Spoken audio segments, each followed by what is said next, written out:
আমার বন্ধুরা, 1 তারিখ আমার রাসূলুল্লাহ দয়াল নবী মাগরিবের নামাজ পড়ার জন্য মসজিদে নববী শরীফে যান।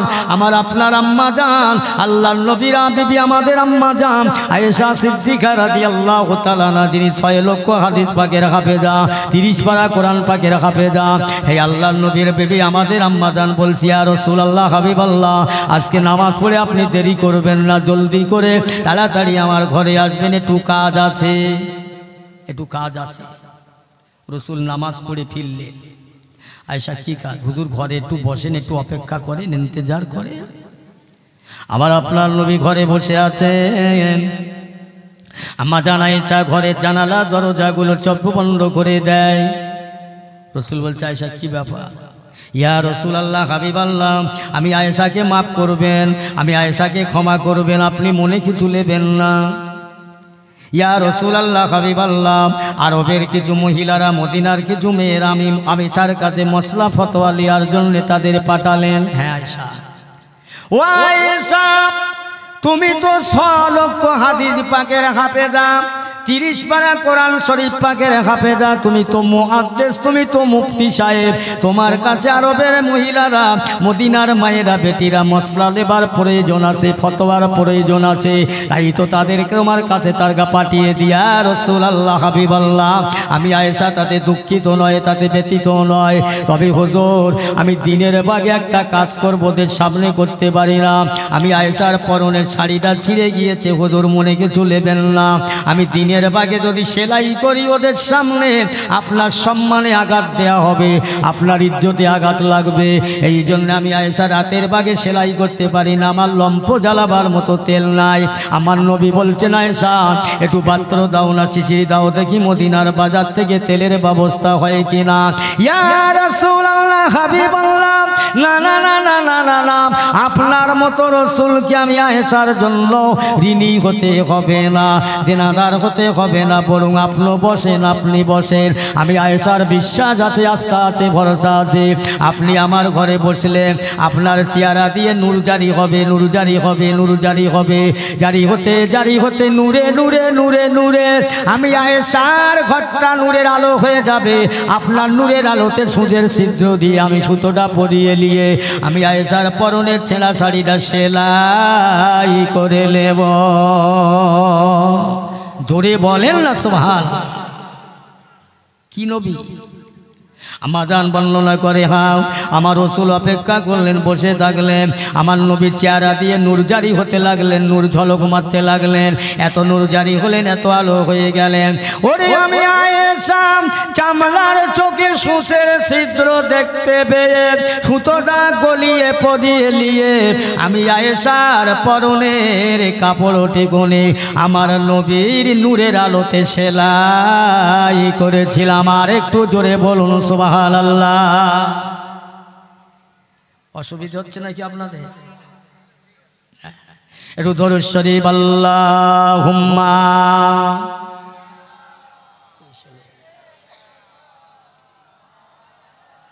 পানি দাও একটু।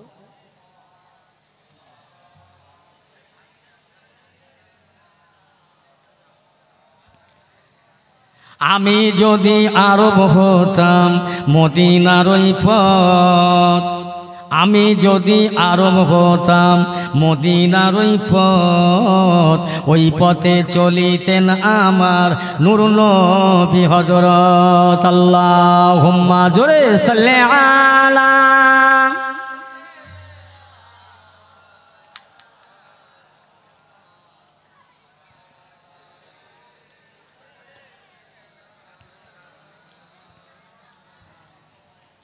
কার কথায় দেয় ব্যথা প্রাণে সহে না, কার কথায় দেয় ব্যথা প্রাণে সহে না, সে যে মোরে নূর নবী মদিনার ময়না।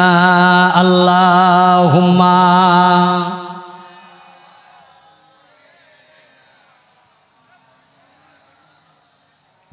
ওয়ালা আলি।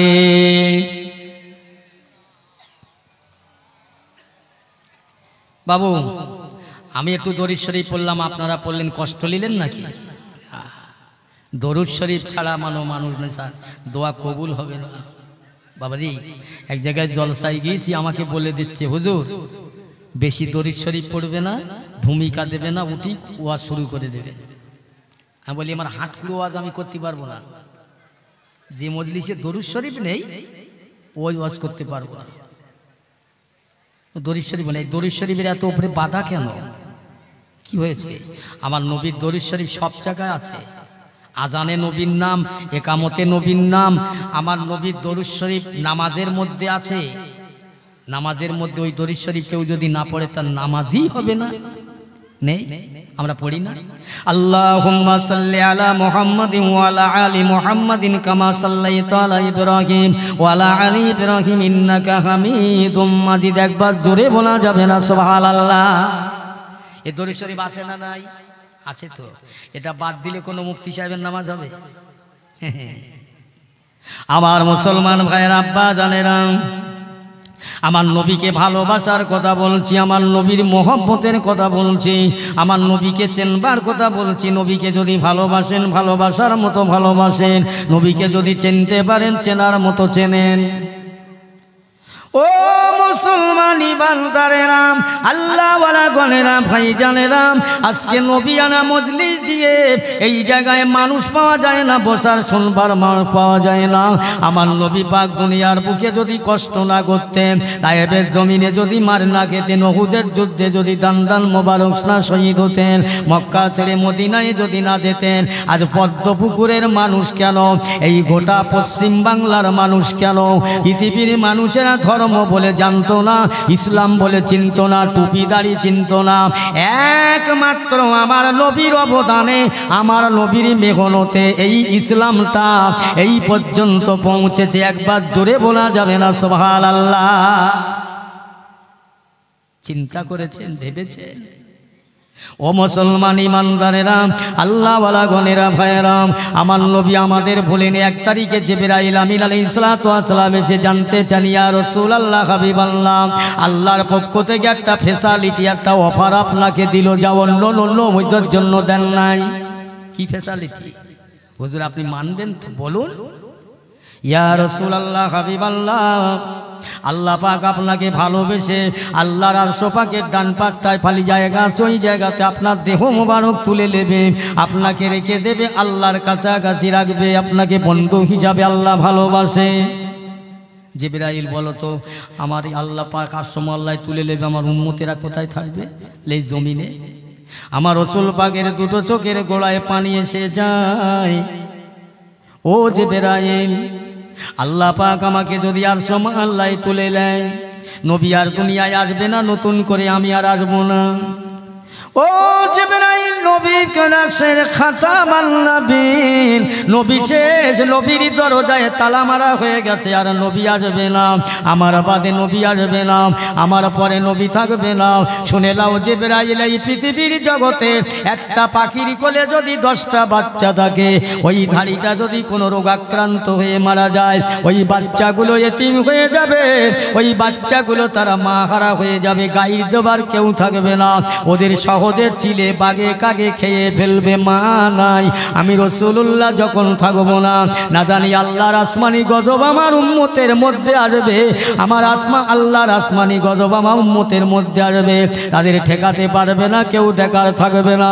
আমি যদি আর সময় আল্লাহ উঠে যাই, আমার উম্মতের কেউ দেখার থাকবে না, তারা বড় কষ্ট হয়ে পড়ে যাবে। না না না না না, আমার উম্মতেরা যে জমিনে শুয়ে থাকবে, আমি রাসূলুল্লাহ ওই জমিনে শুয়ে থাকবো, যেখানে গজব আসবে, মুসিবত আসবে।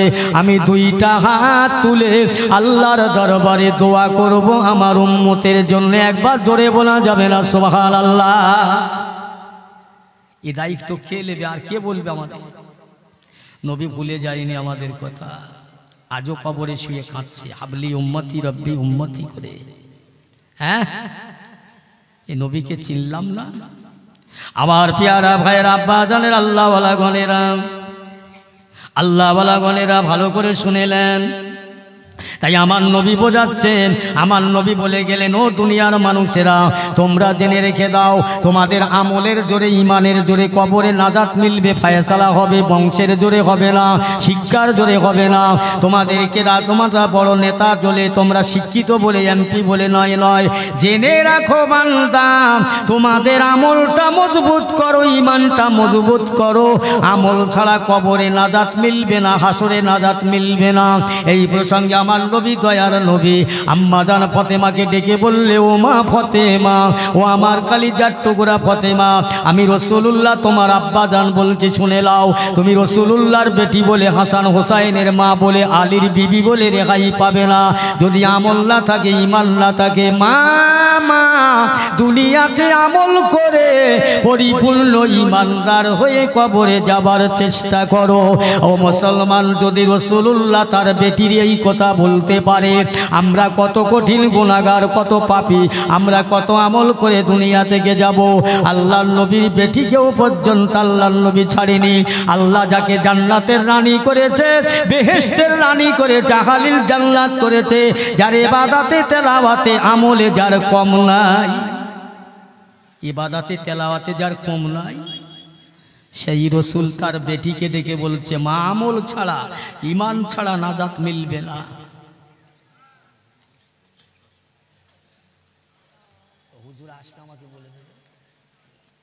আমার পিয়ারা ভাইরা, আমল ছাড়া, নবীকে ভালোবাসা ছাড়া, আল্লাহকে ভালোবাসা ছাড়া আমল ইমান পয়দা হবে না। অনেক কাজ আছে, 5 ওয়াক্ত নামাজ আছে, সাধ্যমতো হালাল খাদ্যর দরকার আছে, মিথ্যা কথা পরিত্যাগ করার দরকার আছে, টুকলখুরি, জালিয়াতি, সিটিংবাজি, পরনিন্দা, পরচিৎসা, গীবত, গিল্লা, এর থেকে বাঁচতে হবে, ছেড়ে দিতে হবে, একনিষ্ঠ আল্লাহর বান্দা হতে হবে, আল্লাহর নবীর কথাটাকে অ্যাকসেপ্ট করে মেনে নিতে হবে।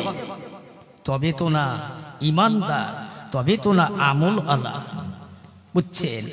আমল ছাড়া, আমার রসুল বলছে, আমল ছাড়া নাজাত মিলবে না। আল্লাহর ওলিরাও বলে গেছে, তারাও বলে গেছে, আমল ছাড়া নাজাত মিলবে না। আল্লাহ রসুল, আল্লাহর হাবিবের বেটি 1 তারিখে মা জান ফাতেমা জাঁতায় গম পাক দিয়ে আটা বানাচ্ছেন। বড় ছেলেটাকে কাঁদছে, কান্না থামাবার জন্যে দোলনায় শুইয়ে দিয়ে ফাতেমার পায়ে দড়ি বেঁধে টুকটুক করে নাড়া দেয়। ছোট ছেলেটা কাঁদছে, ছোট ছেলেটাকে কোলে নিয়ে দুধ পান করায়, 1 হাত দিয়ে জাঁতা পাক দেয়। ফাতেমা এত ক্লান্তির মধ্যে, কষ্টের মধ্যে, আল্লাহ নবীর বেটি আম্মা জান ফাতেমা তুজ্জাহারা বসে বই কোরআন পাক পাঠ করছে। একদিকে ছেলেকে দুধ পান করায়, বড় ছেলেটাকে দোলনা দেয়। নিজের স্বামী রুটি বানাবার জন্য গম পিষে আটা বানায়। এত কষ্টের মধ্যে ফাতেমা জবান দিয়ে আল্লাহর কোরআন শরীফ তেলাওয়াত করছেন। একবার জোরে বলা যাবে না সুবহানাল্লাহ? কোরআন শরীফ তেলাওয়াত করছে। হযরত আলী রাদিয়াল্লাহু তাআলা আনহু বাড়ি আসলেন, ঘরের মধ্যে সালাম দেবেন, দেখছেন মৃদু মৃদু আওয়াজ আসছেন, কোরআন পাকের আওয়াজ। হযরত আলী দাঁড়িয়ে গেলেন, সালাম দিচ্ছেন না। অনেক সময় দাঁড়িয়ে রইল, কোরআন তেলাওয়াত বন্ধ করলো। ফাতেমা জাঁতা গুলো গুছিয়ে নিলেন। হযরত আলী ঢুকে সালাম দিয়ে বলছে, ফাতেমা, আমি তোমার একটা দৃশ্য আজ দেখলাম ফাতেমা। একদিকে তোমার বড় ছেলেকে থামাবার জন্য, কান্নাকে থামাবার জন্য দোলনায় দিয়ে তুমি পায়ে দড়ি বেঁধে টুকটুক করে দোলনা দাও। ছোট ছেলে কাঁদছে, তাকে দুধ পান করাও, আবার জাঁতা পাক দাও। এত কষ্টের মধ্যে তুমি আবার কোরআন তেলাওয়াত করছো। ও আমার প্রাণ প্রিয় স্বামী গো, আমার আব্বা বলেছে আমি ফাতেমা আমল ছাড়া নাজাত পাবো না। একবার জেনে রাখো, আমার স্বামী কাল ময়দানে মহাশরে যদি আমার আল্লাহ পাক প্রশ্ন করে, ফাতেমা আমি তোমাকে মেয়ে ছেলে করেছিলাম, তোমার অন্তরে দয়া মায়া দিয়েছিলাম, ভালোবাসা দিয়েছিলাম। ও ফাতেমা, বড় ছেলেকে ভালোবেসেছো, ছোট ছেলেকে ভালোবেসেছো, স্বামীকে ভালোবাসা বেসেছো, স্বামীর খাদ্যর জন্য, রুটি বানাবার জন্য গম পিষে আটা বানাচ্ছিলে। ফাতেমা, এত কাজ তুমি দুনিয়ায় করলে, আমি তোমাকে এত ভালোবেসে পয়দা করলাম, কই আমার কথা কি তুমি ভুলে গিয়েছিলে? ও আমার স্বামী গো, আল্লাহ পাক যদি ময়দানে মাহশারে প্রশ্ন করে তুমি দুনিয়ার এত কাজ করলে আমি আল্লাহর সঙ্গে কি তোমার সম্পর্ক? আমি ফাতেমা জবাব দিতে পারবো না। সেই জন্য এত কাজের মধ্যে দিয়ে আমি ফাতেমা আল্লাহর কোরআন তেলাওয়াত করছি আল্লাহকে খুশি করার জন্যে। জোরে বলুন, আর একটু জোরে হবে না? আমার তোমার ঘরের ফাতেমা, ও নামাজ তো দূরের কথা, বুঝেছে? সকালবেলা উঠেছে, বেলা 8টা বেজে গেছে, জিজ্ঞেস করছে ফাতেমা নামাজ পড়েছো? বলছে নামাজ পড়বো, কোচি না পেশাব করে সব কাপড় চোপড় নষ্ট করে দিয়েছে। কোচি যদি একবার পেশাব করে তো কোচির মা 3 বার করেছে। নামাজ নামাজ সব শেষ। অনেক ফাতেমা আছে, অনেক খাদিজা আছে, অনেক আয়েশা আছে। সেই খাদিজা, সেই আয়েশা, সেই ফাতেমা না। আহা, ও মুসলমান ইমানদারেরা, আল্লাহওয়ালা ভাইজানেরা, বন্ধুরা, আল্লাহ নবী দিন দুনিয়ার বাদশা দয়াল নবী 1 তারিখে কোথায় থেকে ঘরে আসলেন? আম্মা জান খাদিজাতুল কুবরা রাদিয়াল্লাহু তাআলা আনহা আল্লাহর নবীকে কাছে পেয়ে কাঁদছেন আর কাঁদছেন, কাঁদছেন আর কাঁদছেন। ও খাদিজা, কেন কাঁদো, কিসের জন্য একবার বলো। কথা বলে না, শুধু কাঁদতে লেগেছে। আল্লাহর নবী ডাকছেন, ফাতেমা তোমার আম্মি জান কেন কাঁদছে? আমি রাসূলুল্লাহ তোমার আম্মি জানকে থামাতে পারি না, একবার তুমি এসো। ফাতেমা এসে বলছে, আম্মা জান কত কাঁদছেন, এত কান্না কেন কাঁদছেন, কিসের জন্য কাঁদছে? আম্মা জান খাদিজা বলছেন, ফাতেমা তোমার আব্বা জানের কথা ভেবে আমি খাদিজা আমার চোখের পানি পুড়িয়ে ধরে যায়, আমি চোখের পানি ধরে রাখতে পারি না। আম্মা জান কেন, কিসের জন্য? ও ফাতেমা তোমার আব্বা জানের তায়েফের মানুষেরা তোমার মেরেছিল, রক্তে রঞ্জিত হয়ে গেল, উহুদের যুদ্ধে দাঁত ভেঙে গেল। তোমার আব্বা জান যখন বাড়ি ফিরত মাঝে মাঝে কত কষ্ট করে আরবের মানুষেরা তোমার আব্বা জানকে পাথর মারত, ইট মারত। তোমার আব্বা জান আহত হয়ে আমি খাদিজার ঘরে আসতো, আমি সেবা করতাম। আমি খাদিজা হয়তো দুনিয়া থেকে চলে যাব, তোমার আব্বার উপায় কি হবে এই না মনে করে আমি খাদিজার চোখ দিয়ে পানি ঝরে। আম্মা জান চিন্তা করবেন না, ভাববেন না, আপনি চলে যাবার পরে আমি ফাতেমা যতদিন বেঁচে থাকবো আমি আমার আব্বা জানকে লক্ষ্য রেখে দেব। জোরে বলুন সুবহানাল্লাহ। ইয়া রাসূলুল্লাহ, হাবিবাল্লাহ, আমি খাদিজা মনে হয় দুনিয়া থেকে চলে যাব, চলে যাবার সকল সম্ভাবনা উজ্জ্বল হয়ে উঠেছে। ইয়া রাসূলুল্লাহ, কয়েকটা ওসিয়াত আপনার কাছে করব, আপনি মেনে নেন। ও খাদিজা বলো কিসের ওসিয়াত, কি কথা বলবে? ইয়া রাসূলুল্লাহ, হাবিবাল্লাহ, আপনার কাছে আমার প্রশ্ন, আপনার কাছে আমার ওসিয়াত। আমি খাদিজা মারা যাবার পরে, ইন্তেকালের পরে যেন মদিনার দোকান থেকে নতুন কাপড়ে আমাকে কাপড় বানাবেন না। ইয়া রাসূলুল্লাহ, হাবিবাল্লাহ, আপনার পাজামা, আপনার জুব্বা, আপনার পাগড়ি আমি খাদিজা সেলাই করে আমার কাপড়ের জন্য রাখলাম, ওইটা আমাকে কাপড় করবে। ও খাদিজা, তুমি আমার জামা, আমার জুব্বা, আমার পাজামা সম্পর্কে কি বোঝো? ইয়া রাসূলুল্লাহ, হাবিবাল্লাহ, আমি খাদিজার জন্য আপনার জুব্বা, আপনার জামা, আপনার পাগড়ি যদি আমাকে কাপড় বানিয়ে দাও, কেননা আমি খাদিজা মেয়ে ছেলে মানুষ, কবরে আমাকে যেতে হবে। কবর হবে প্রথম মুসলিম, প্রথম প্ল্যাটফর্ম। ওই কবর যদি চাপ দিতে আসে আমি খাদিজা বলতে থাকবো, এই কবরের মাটি চাপ দিবি, হুঁশ করে চাপ দে, হুঁশিয়ার হয়ে যা।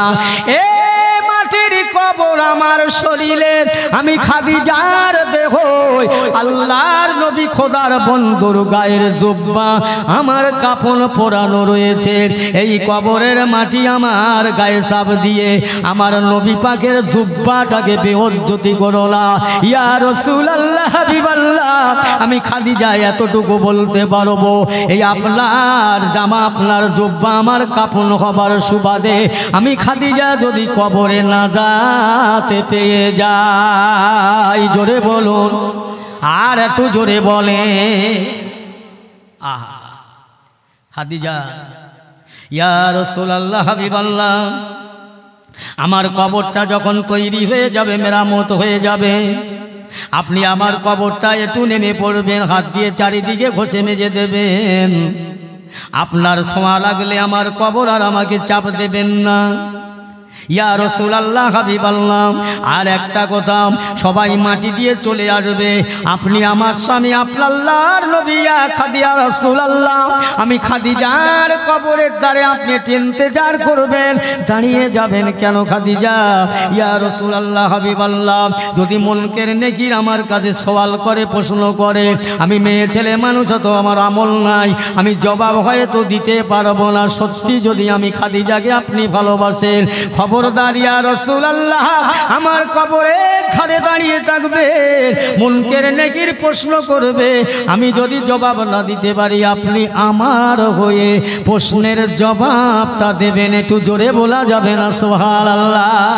ইয়া রাসূলুল্লাহ হাবিবাল্লাহ, এগুলো করবেন। নবী বললেন, খাদিজা আমি তোমার ওসিয়াত মেনে নিলাম। ভাইরা আমার, দোস্তের আম্মা জান খাদিজাকে বলিয়া, খাদিজা একবার বলো, তুমি যদি দুনিয়া থেকে চলে যাও, আমি রাসূলুল্লাহ তোমার সম্পদ স্থাবর অস্থাবর, তোমার বেশি 200 টাকা পয়সা ধন সম্পদ আমি রাসূলুল্লাহর কাছে তুমি রাস্তা করে দিয়েছিলে, আর দেওয়ার পরে আমি আমার জন্য রাখিনি, আরবের মানুষকে দান করেছিলাম।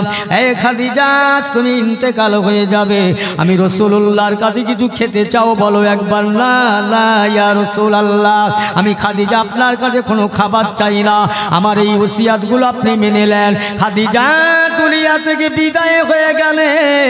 খাদিজার লাশ মোবারক কবরে রাখা হয়, মুঠো মুঠো মাটি দিয়ে নবীর সাহাবারা চলে আসে।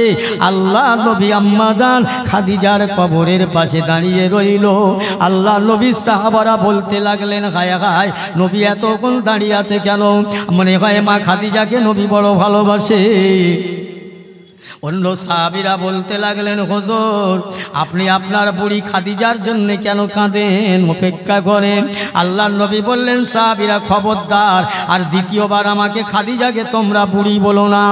এ সাহাবীরা, তোমরা খাদিজাকে চেনো না, খাদিজাকে চিনতে পারো না। খাদিজা আমার যে বড় ভালোবাসার, খাদিজা আমার যখন আব্বা ছিল না, মা ছিল না, আমার দুনিয়ায় কেউ ছিল না, খাদিজা আমাকে ট্যাকেল দিয়েছিল, খাদিজা আমাকে পছন্দ করে খাদিজার সম্পদ আমার কাছে দিয়েছিল, সেই খাদিজা আমাকে ওসিয়াত করে গেছে। খাদিজার প্রশ্ন করবে, সওয়াল করবে, মুনকের নেকির, তিনি বলেছে আমি মেয়ে ছেলে মানুষ, হয়তো জবাব দিতে পারবো না, আমার হয়ে একটু জবাব দেবেন। তাই আমি আল্লাহ রাসূল খাদিজার জবাবের জন্য দাঁড়িয়ে আছে। সাথে সাথে জিবরাইল এসে হাজির। ইয়া রাসূলুল্লাহ হাবিবাল্লাহ, আপনি যে জন্য দাঁড়িয়ে আছেন, আপনি চলে যান, চলে যান। আপনি যেমন খাদিজাকে ভালোবাসেন, খাদিজাকে মহব্বত করেন, আল্লাহ পাক খাদিজাকে ভালোবেসে খাদিজার সওয়াল জবাব হয়ে গেছে। আল্লাহ পাক খাদিজার মুখটা ঘুরিয়ে আল্লাহ আরশ মা আল্লাহ করে নিয়ে, শুধু তাই নয়, আল্লাহ পাক আপনার বিবি খাদিজাকে সালাম দিয়েছে।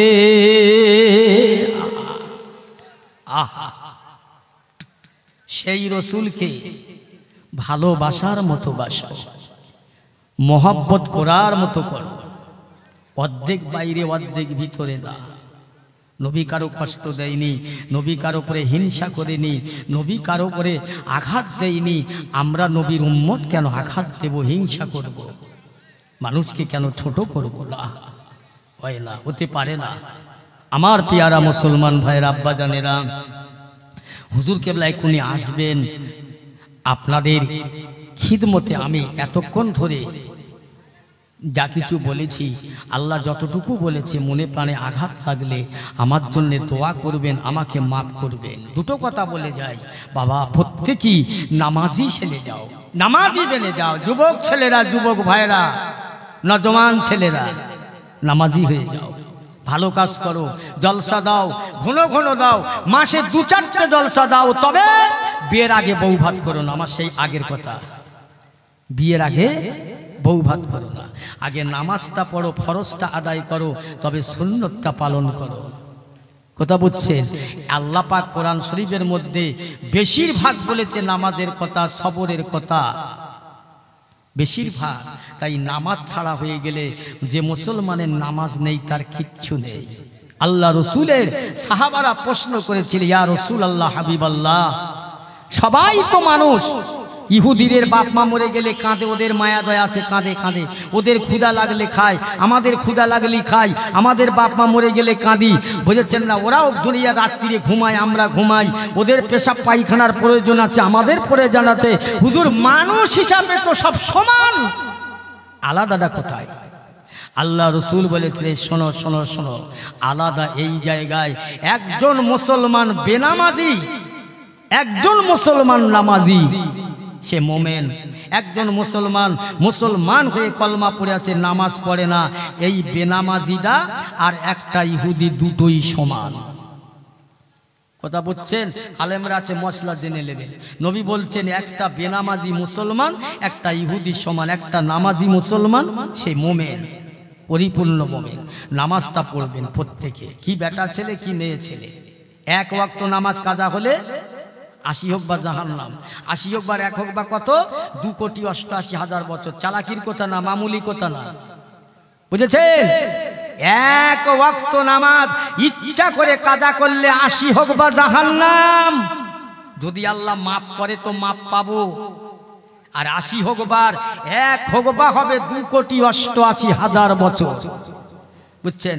এইরকম এক জায়গায় ওয়াজ করেছি, একজন এসে বলছে হুজুর আমি তাহলে বেঁচে গেছি। তাহলে কিরাম? তো বলছে আমি পড়িনি, আমার কাজা হয় না, যারা পড়ে ওদের কাজা হয়। কথা বুঝছেন? যারা পড়ে ওদের কাজা হয়, আমি নামাজ পড়িনি টড়িনি, আমার কাজা হয় না। আবার বলে যাচ্ছি, নামাজটা পড়বে পড়ার মতো পড়বে। একজন বাজারে 4টে দোকান, একজন আর তো বেড়াতে সারাদিন নামাজ পড়ে না। এখন এশার নামাজ হয়, তা বলছে সেই তো বাড়ি যাব, জামাতটা হচ্ছে জামাতটা পড়ে যাই। এশার নামাজ 4 রাকাত ফরজ নামাজ পড়েছে, ইমাম সাহেব সালাম ফিরিয়ে দোয়া মোনাজাত করেছে। এখনো দোকানদার নামাজ পড়ে ইমাম সাহেবের পিছনে ছুটছেন, হুজুর হুজুর দাঁড়ান দাঁড়ান। কি হয়েছে? হুজুর এটা কথা শোনেন, আজকের এশার ফরজ নামাজ ক রাকাত পড়েছেন? বলে কেন 4 রাকাত? বলছেন না হয়নি। আপনি 2 রাকাতে সালাম ফিরিয়ে দিলে। বলে তুমি বুঝলে কি করে? তা লোকমা দাওনি কেন? বলে না লোকমা দেয়নি। তা বুঝলে কি করে? বলে কেন হুজুর আমার এই বাজারে 4টে দোকান আছে, 4টে দোকান, এই 4টে দোকানের হিসেব করি 4 রাকাত নামাজে, এক একটা দোকান 1 রাকাতে হিসাব হয়। আজকের তো 2 রাকাত, 2টো দোকানের হিসেব হয়েছে, আর আপনি সালাম ফিরিয়ে দিয়েছেন। এই এক নামাজি। নামাজটা পড়ার মতো। নামাজ পড়লে পড়তে গেলে বহু কথা মনে হয়। আমার মেজি হুজুর কেলা বলতেন, বাবা নামাজিরা নামাজ পড়তে গেলে দুনিয়ার কথা মনে হয়। বলছে একজন মানুষ হাল চষছে, নাঙল চষছে, তার মনটা দিল্লি যাচ্ছে, বোম্বাই যাচ্ছে, আরবে যাচ্ছে, বাংলাদেশে যাচ্ছে, তার হাল চষা হচ্ছে কি না? বলছে হ্যাঁ। তা বলছে তুমি নামাজে পড়বে, আস্তে আস্তে অনেক কথা মনে হবে, কিন্তু তোমার নামাজ হয়ে যাবে। জোরে বলুন না সুবহানাল্লাহ। কি গো? আর নামাজের যত রকমের, নামাজ পড়তে বললে হুজুর পরে পড়বো আস্তে আস্তে, আস্তে আস্তে হবে। সব কাজ ধরে নামাজের বেলা আসতে, সব কাজ ধরে নামাজের বেলা আসতে। নামাজ পড়বেন প্রত্যেক বেটা ছেলে কি মেয়ে ছেলে নামাজি হয়ে যাবেন। এ জলসা বরকত হবে। যে বাড়ি নামাজি নেই সে বাড়ি আল্লাহর বরকত হয় না। আল্লাহ রসুলের দরবারে একজন এসে বলছে, ইয়া রসুল আল্লাহ হাবিব আল্লাহ, আমার বড্ড অভাব। আল্লাহ নবী বলছে তোমার কিছু আছে? বলছে হুজুর আমার বাড়ির সীমানাতে একটা খাজুর গাছ আছে, গাছটা মরে গেছে, চলো দেখি বাবা। আল্লাহ নবী বরকতের দোয়া চেয়ে দেবে, দোয়া করবে। আল্লাহ নবী গিয়ে দোয়া চেয়ে দিলেন, ওই গাছটা আবার মাথায় ফুল করতে লাগলেন, পাতা জ্যান্ত হতে ফল হচ্ছে, বিরাট বেচা কেনা হচ্ছে। কিছুদিন পরে দেখা যাচ্ছে ওই গাছের খাজুরগুলো ঝরে ঝরে পড়ে যাচ্ছে। আবার গিয়ে ইয়া রাসূলুল্লাহ হাবিবাল্লাহ, আমার গাছের খাজুরগুলো সব অকালে ঝরে পড়ে যাচ্ছে। এর আগে আমার এই খাজুর বিক্রি করেছি, খেয়েছি, আমার সংসারটা ভালোভাবে চলছে। আল্লাহ রসুল আবার গেলে বলছে, বাবা গাছে উঠতে পারো? জি হুজুর। এই ওঠো তো, উঠে দেখো তো গাছের মাথায় কি আছে। উঠে দেখছে হুজুর এই গাছের ভিতরে একটা হাড় পাওয়া গেছে। আল্লাহ নবী বলছে এই হাড়টা ওখান থেকে ফেলে দাও, দূরে অনেককে চলে যায়, দূরে চলে যায়। নেমে আসলেন, আবার নবী দোয়া চাইলেন। সাহাবা জিজ্ঞেস করলেন হুজুর কি ব্যাপারে, হাড়টা কি? হাড়টা কোথাকার? আল্লাহ রসুল আল্লাহর হাবিব বর্ণনা করেন, এই আমার সাহাবীরা শুনে নাও। তুমি নামাজি, তোমার বিবি নামাজি, তোমার ছেলে নামাজি। ও বাবা শুনে নাও, এই গাছে তোমার ফল হয়, বরকত হয়। ইবলিস শয়তান সহ্য করতে পারলো না, তোমাকে ধোঁকা দিয়ে তোমাকে ইমানটা নষ্ট করার জন্য চেষ্টা করে হলো না। এবার তোমার গাছের মধ্যে একটা বেনামাজির হাড় এনে ইবলিস ঢুকিয়ে দিয়ে গেছে, যাতে করে তোমার গাছের ফলটা নষ্ট হয়ে যায়। ওই বেনামাজির হাড় দেওয়ার জন্য গাছের ফলটা নষ্ট হয়ে যায় বাবা, ঝরঝর করে ঝরে চলে যায়। মুসলমান ইমানদার কোটায় প্রসঙ্গে বেড়ে যায়। 1 তারিখে হযরত ওমর ফারুক যখন খলিফা ছিলেন, বাদশা ছিলেন, একজন বুড়ি মহিলা এসে বলছেন, ও খলিফায়ে সানি ফারুকে আজম, হুজুর আপনার কাছে এসে আপনি এক কাজ করুন, একটু আমাকে তেল দেন না, একটু আলু ছানা খাবো। আমি বুড়ি মেয়ে ছেলে, আমার আলু ছানা খাবার বড্ড শখ হলো। হযরত ওমরে ফারুক একটু তেল দিলেন। বুড়ি মেয়েটা যেতে যেতে পা স্লিপ করে তেলের পাত্রটা জমিনে পড়ে গিয়ে উবুর হয়ে তেলটা পড়ে গেলেন। আবার বুড়ি মেয়েটা আস্তে আস্তে করে যায় ওমরের দরবারে, দেখি হুজুর একটু তেল দেয় কিনা। তেলটা তো পড়ে গেল, আমি তো ইচ্ছা করে ফেললাম না। আবার গিয়ে বলছে, হুজুর আমি বুড়ো মানুষ, হাঁটতে গিয়ে আমার পাটা হোঁচট লেগে পড়ে গেলাম, তেলটা পড়ে গেল, হুজুর আর তো তেল দেন না। হযরত ওমরে ফারুক রাদিয়াল্লাহু তাআলা আনহু একটা কিরকুটি দিলেন, বুড়িমা যে জায়গায় তোমার তেলটা পড়ে গেছে ওই জায়গায় কাগজটা রেখে বাটিটা সামনে বসাবে। ওই বুড়ি মেয়েটা যায় আর চিন্তা করে, কি কেমন করে হয়, এ কেমন কথা, তেল পড়ে গেল, কাগজ দিলেন। বুড়ি মেয়েটা তার তেলের জায়গাটায়, যে জায়গাটায় তেল পড়ে গেল, সোজা দৃশ্য করে কাগজটা রেখে দিয়ে বাটিটা পাশে বসিয়ে দেন। ওতে লিখে দিল, এই জমিন শোন, এ জমিন শোন, আমি ওমরের দেওয়া তেলটা জমিন তুই গিলে নিবি না, তেলটা ফেরত দে, ফেরত দে। আর যদি ফিরে না দিস তাহলে জেনে রাখ তোর বুকে বেনামাজি দাপন করব। ওইটা শুনে জমিন তেলটা ফিরিয়ে দিল, তবু বেনামাজি তার সঙ্গে রাখতে চাইল না। কষ্ট হচ্ছে নাকি আপনাদের? ও মুসলমান ঈমানওয়ালারা, মানদারেরা, খুব সাবধান হয়ে যাও। 10 মিনিট হয়নি, কমিটির লোক কোথায় গেল? একটু মহব্বতে দরুদ আল্লাহুম্মা।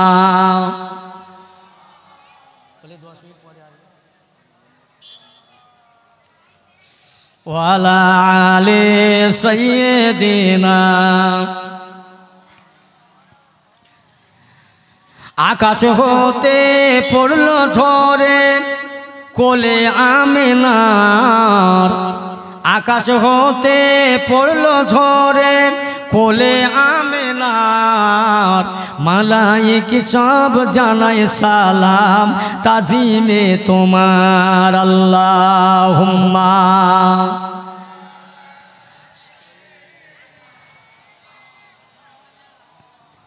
ওয়ালা আলি সাইয়্যিদিনা।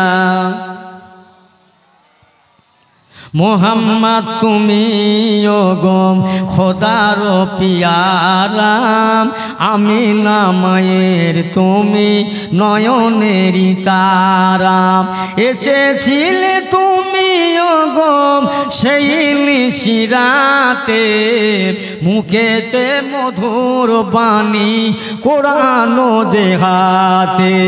আল্লাহুম্মা, জোরে জোরে সাল্লি আলা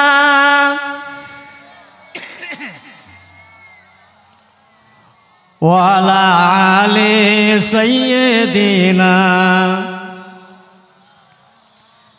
তোমারি আলোক দানে আলোকিত সারা, তোমারি আলোক দানে আলোকিত সারা, তোমারি মধুর প্রেমে দিল পারা পারা, মুহাম্মদ তুমি গো খোদার পিয়ারা।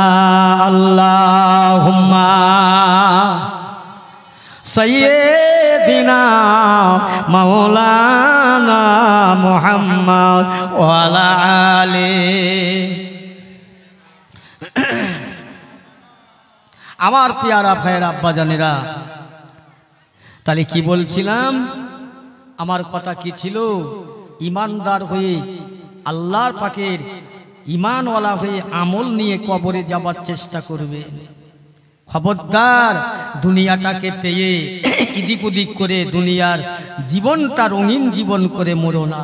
মরার সময় মরণের কষ্ট আছে। আল্লাহ বলছে নারায়ে তাকবীর, নারায়ে তাকবীর। ফুরফুরা শরীর,